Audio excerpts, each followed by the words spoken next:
Hello,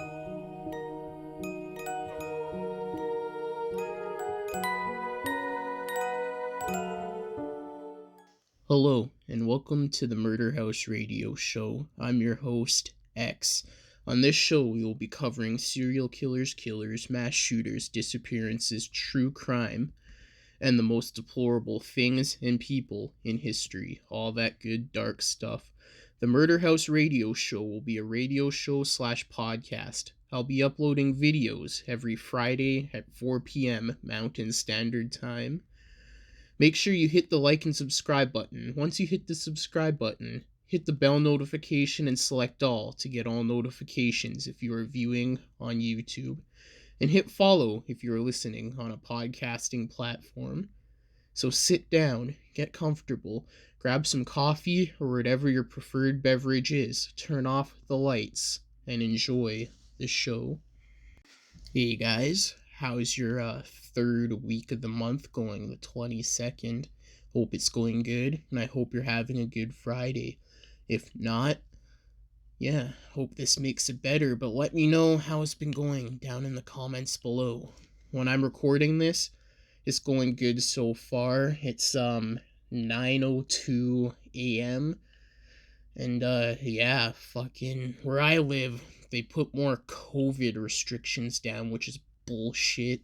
And it's like almost 10 days before I get my fucking tattoo, and they're like, well, tattoo shops are closing down again, allegedly. And I'm like, what the fuck is this kindergarten fucking bullshit?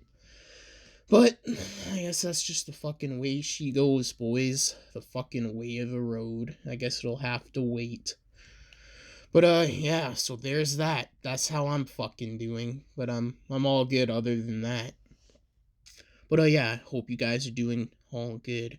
But yeah, if you wish to ask for some advice to be covered at the end of a podcast / broadcast, the podcast email will be in the description below, as well as the sources for this video and all that good stuff. So yeah, I don't think I'm forgetting anything else to kick this cunt off. So without any further ado, let's get into today's video. Today's video will be on Beverly Gail Allitt, and she was born on the 4th of October, 1968. I don't think I've ever heard of this one, so yeah, it'll be interesting. But she is an American serial child killer, who was convicted of murdering 4 children and attempting to murder 3 other children and causing grievously bodily harm to a further 6. The crimes were committed over a period of 59 days, from February to April 1991. So she could almost be like a borderline spree killer as well, kinda. But in the child's ward of Granmarth and Kesteven's Hospital in Lincolnshire, after Allitt was employed as a state-enrolled nurse. So she worked in the child's ward, tried to kill all these kids, killed some of them, and yeah. So shit.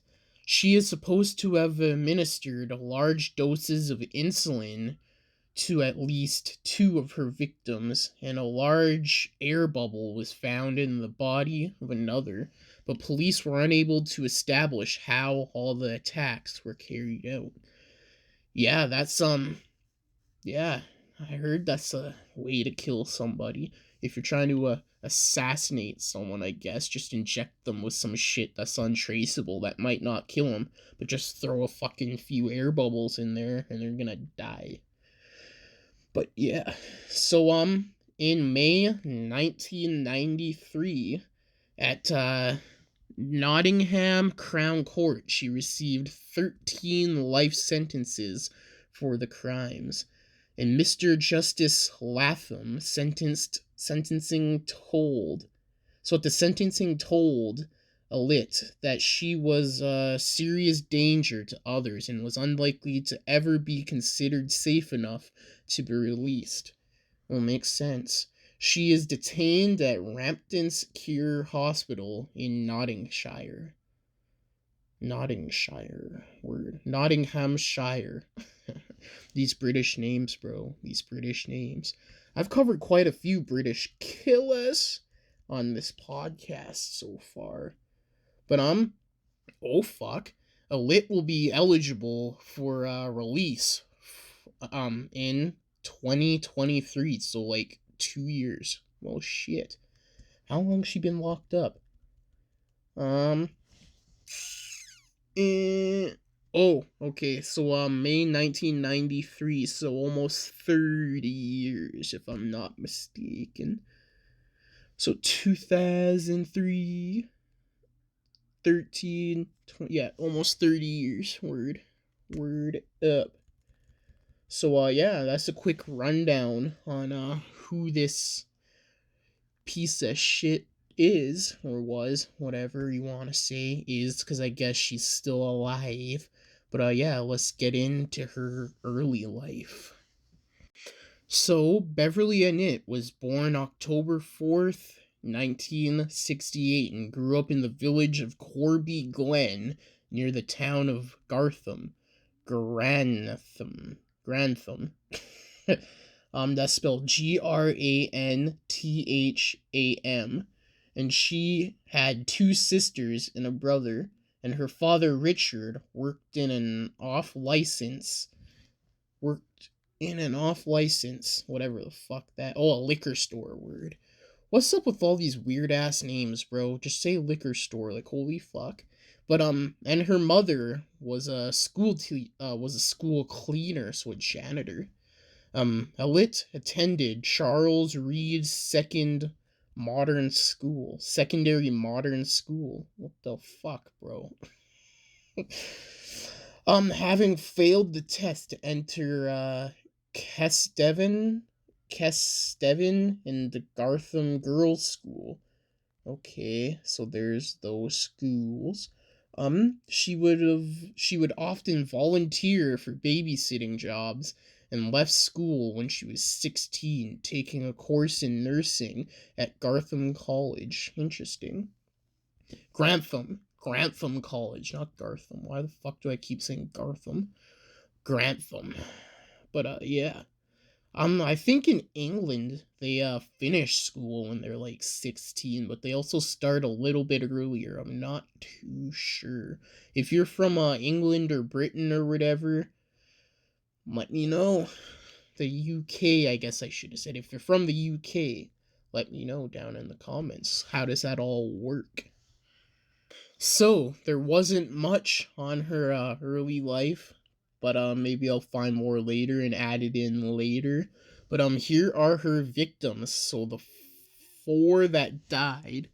So the first one, Liam Taylor, 7 weeks old, was admitted to the ward for a chest infection and was murdered on the 22nd of February, 1991. So how was he murdered is the question.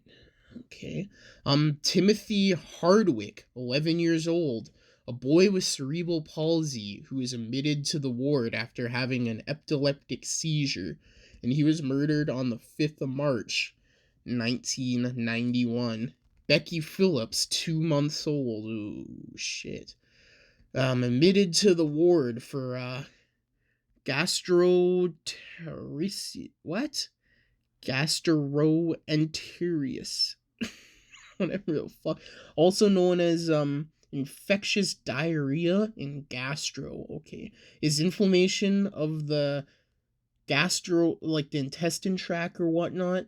The stomach and intestine. Okay. Symptoms may include diarrhea, vomiting, and abdominal pain, fever, lack of energy, and diarrhea may also occur. Okay. This typically lasts less than 2 weeks. Okay. So that's what that is. And then on April 1st, 1991, she was administered insulin, an insulin overdose by Allitt. Allitt and died at home 2 days later. Okay, so she was the one killed with insulin.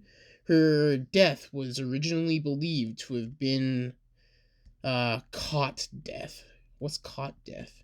Sudden infant death syndrome, also known as cot death or crib death, is the sudden unexplained death of a child less than 1 year old.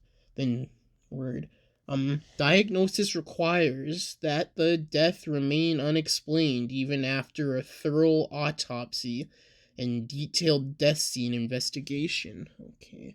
So what, babies can, just mysteriously fucking die for, seemingly no reason or whatever? Naturally, of course. I did not know that. Huh. Claire Peck. She was 15 months old. Admitted to the ward following an asthma attack, and on the 22nd of April, 1991. Okay, that's when she was admitted. After being put on a ventilator, she was left alone in Allitt's care for a short interval, during which time she went into cardiac arrest.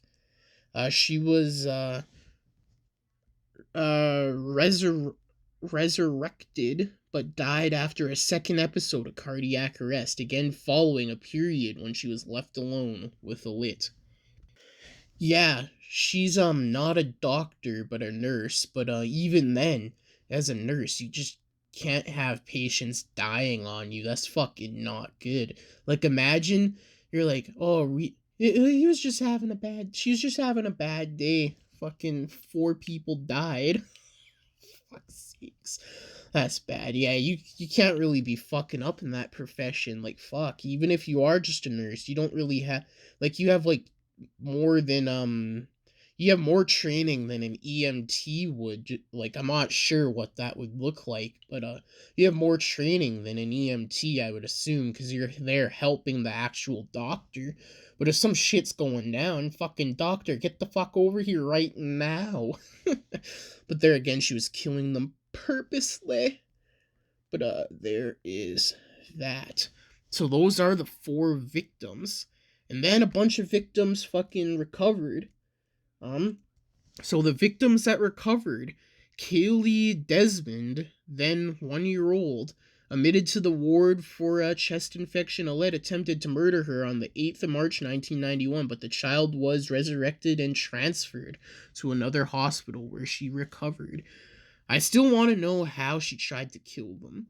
Paul Crampton, 5 months old at the time, was admitted to the ward for a chest infection. A lot of chest infections. On the 20th of March, 1991. So, she attempted to murder him with an insulin overdose on 3 occasions, and the day before he was transferred to another hospital where he recovered okay. Okay, so there's that. Bradley Gibson, then 5 years old, admitted to the ward for, emphysema? And, Pneumo.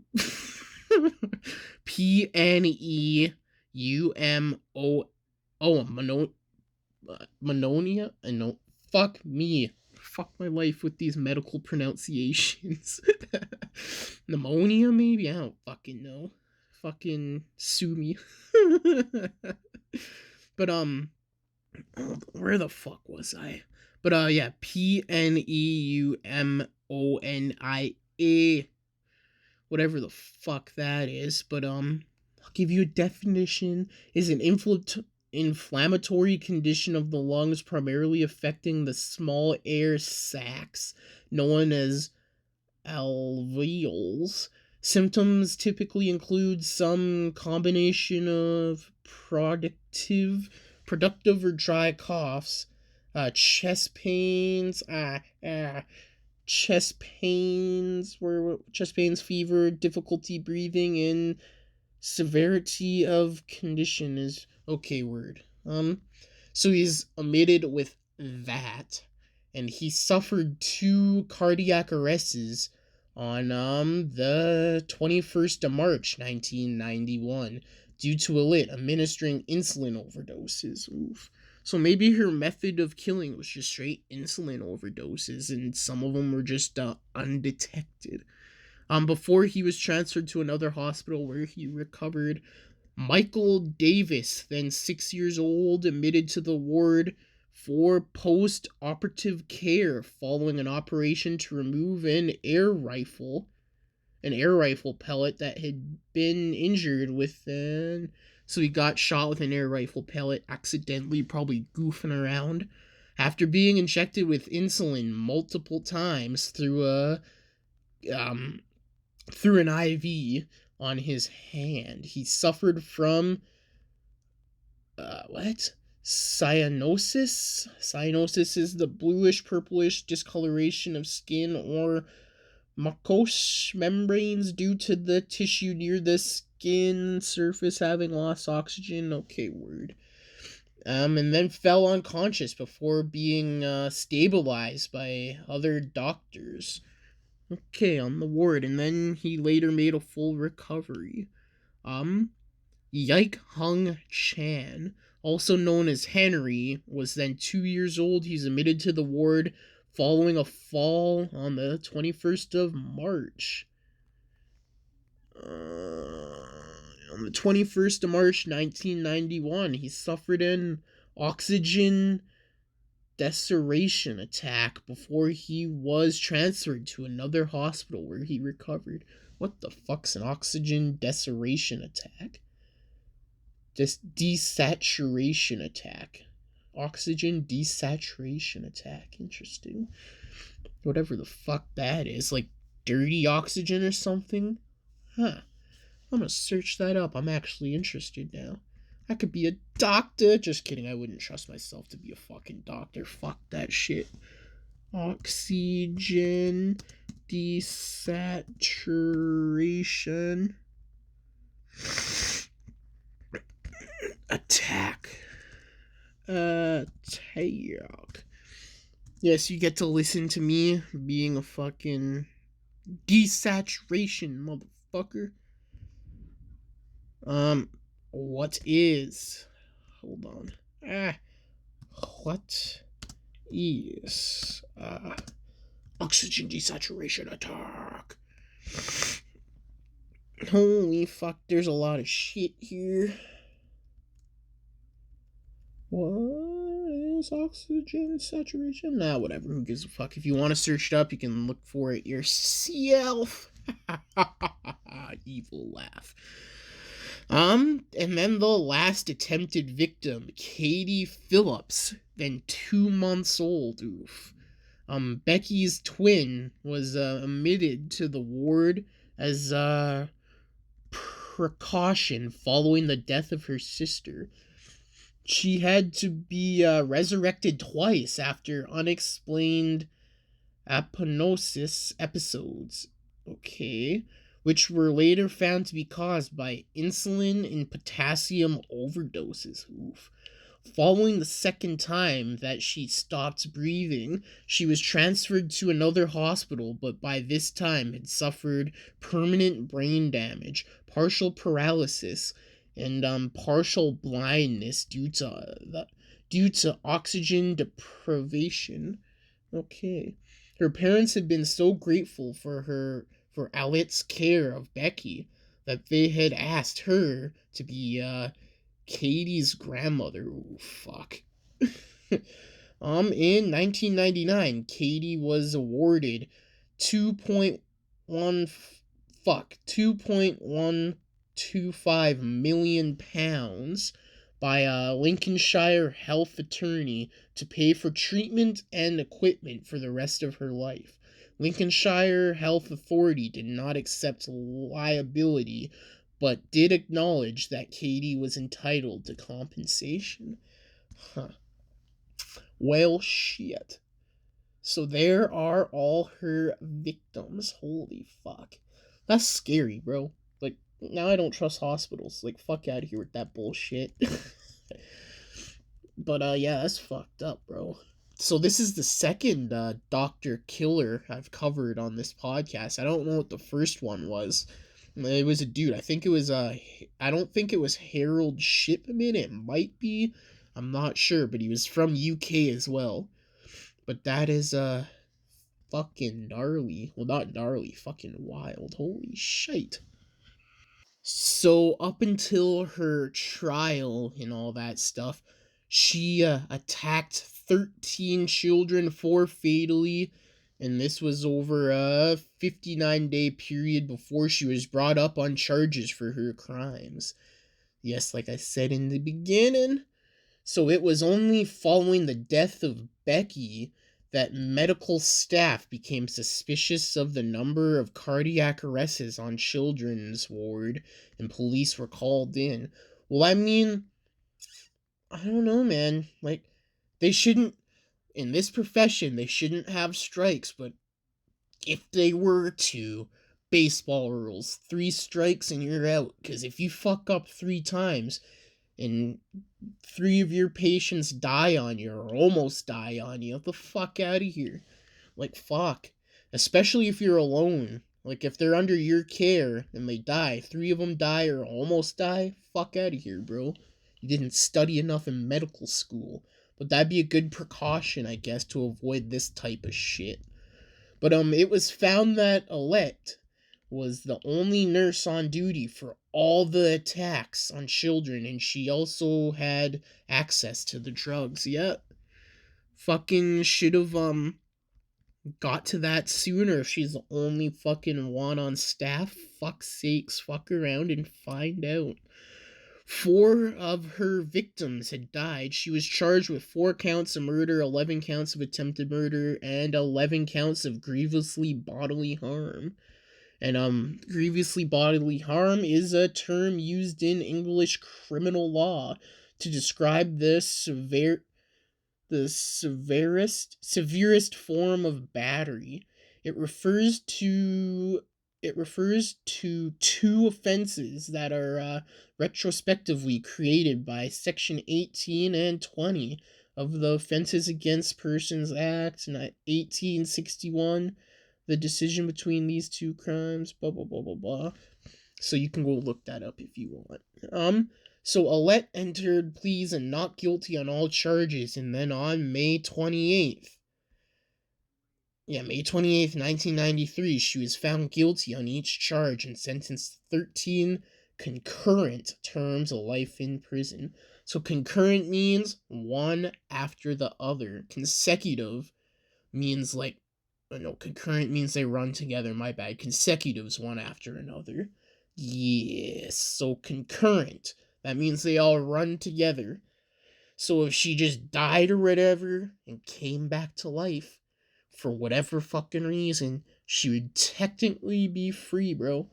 I saw a fucking post or an article where a dude died or whatever, and he came back to life in prison serving a life sentence. And he's like, bitch, set me free. I died, came back to life. I served my sentence or whatever. Which he technically did, so, you know.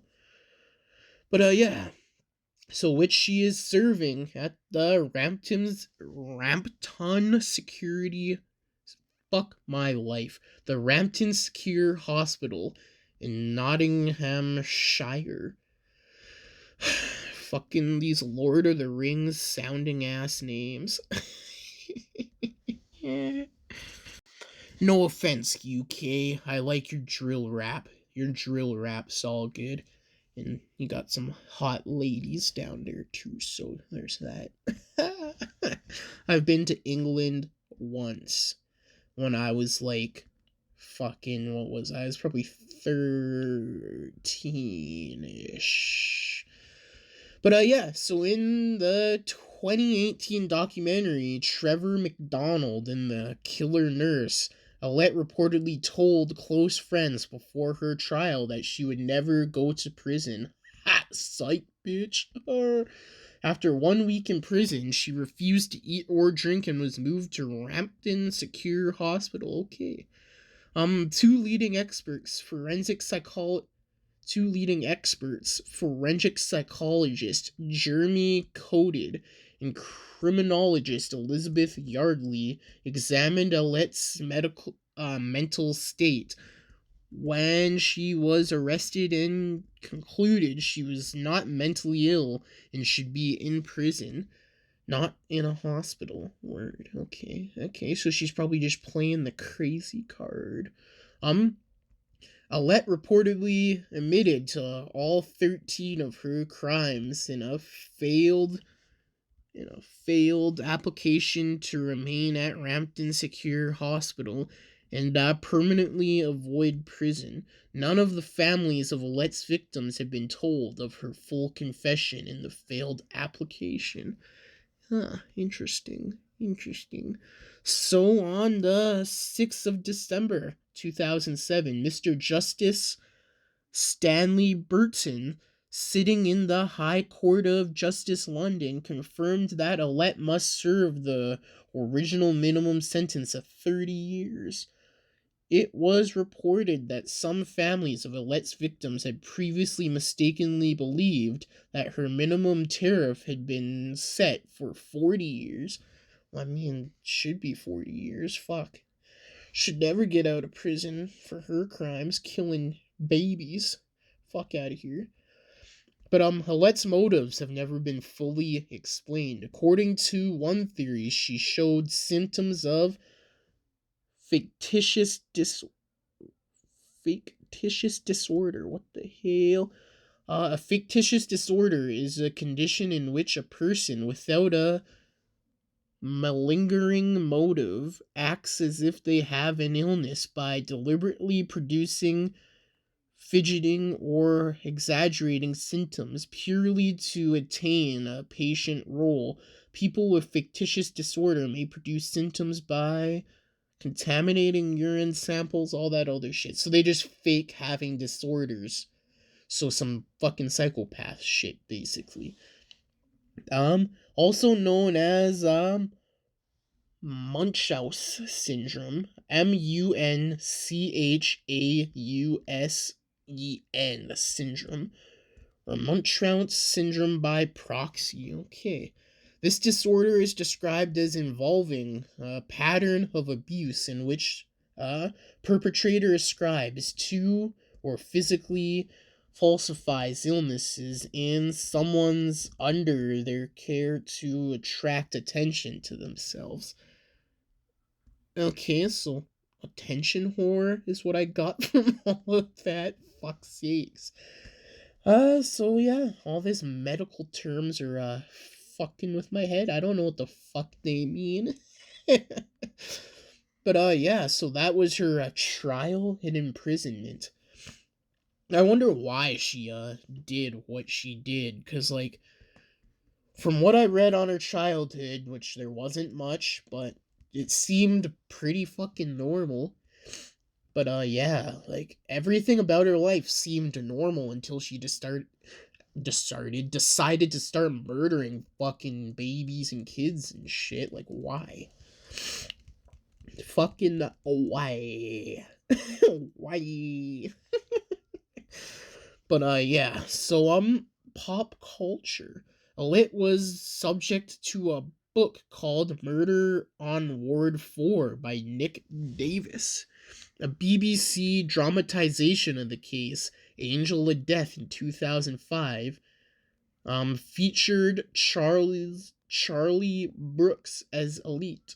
Allitt's story was depicted in an episode of true crime documentaries, Crimes That Shook Great Britain, Deadly Woman, Born to Kill, Evil Up Close, and Nurses Who Kill. Black Sabbath's song, The Hand That Rocks the Cradle. Okay, off their 1994 album, Cross Purpose, was based off of I'm gonna go listen to that, because Black Sabbath is all good. Hold on, let me copy and paste that real quick. Bada bing, bada boom, motherfucker. Copy. And then a 2-part podcast titled The Angel of Death on Spotify and Apple, which is hosted by Alistair James Murden and Dr. David Kipper, MD, which is based on Allitt. Interesting. So that's all the pop culture on her, and then including this podcast. But yeah, that was an interesting case, man. An interesting case. Yeah. I'm gonna go watch a few documentaries and see if I can't learn anything else. But yeah, I will see you in a few. So yeah, I didn't come across anything new in the documentaries or whatnot. But if you know anything else, leave it down in the comments. Also, there is no advice wanting to be asked in today's podcast. Well, for today's podcast. Some other podcast, though, hopefully. But yeah, so that is Beverly Allitt. Thank you for listening to this episode on the Murder House Radio Show. I hope you have a good rest of your Friday or whenever you are listening to this. Check out the social medias and the sources in the description below. Make sure you hit the like and subscribe button. Once you hit the subscribe button, hit the bell notification and select all to get all notifications if you are listening on YouTube. If you're listening on a podcasting platform, hit follow. Leave your suggestions for future episodes in the comments. See you next episode. This is your host X, signing off.